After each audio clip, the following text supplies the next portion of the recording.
இந்த வீடியோ நல்லா பாருங்க. இந்த மீடியாக்காரர் போய் இந்த அம்மா கிட்ட ஒரு கேள்வி கேட்கிறாரு. விஜய் வந்தா நல்லது செய்வார் நீங்க நம்புறீங்களா? விஜய் வந்து ஒரு நடிகர் அப்படின்ற மாதிரி ஒரு கேள்வி கேட்கிறாரு. கேள்வி கேட்டது என்னவோ இந்த அம்மா கிட்ட.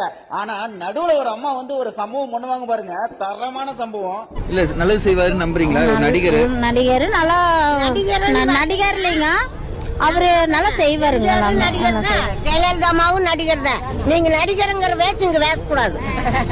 நீங்க மீடியா வந்தா உங்களோட வச்சுக்கணும். நாங்க பப்ளிக் புரிஞ்சுதுங்களா?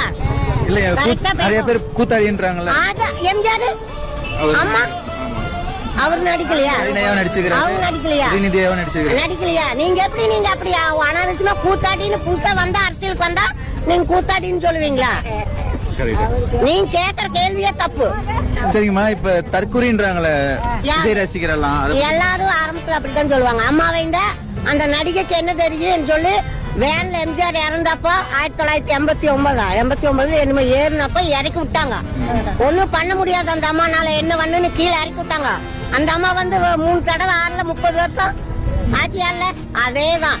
மக்கள் பார்த்து 6 வேணாலும் மேல வைப்பாங்க, 6 வேணாலும் கீழே வைப்பாங்க.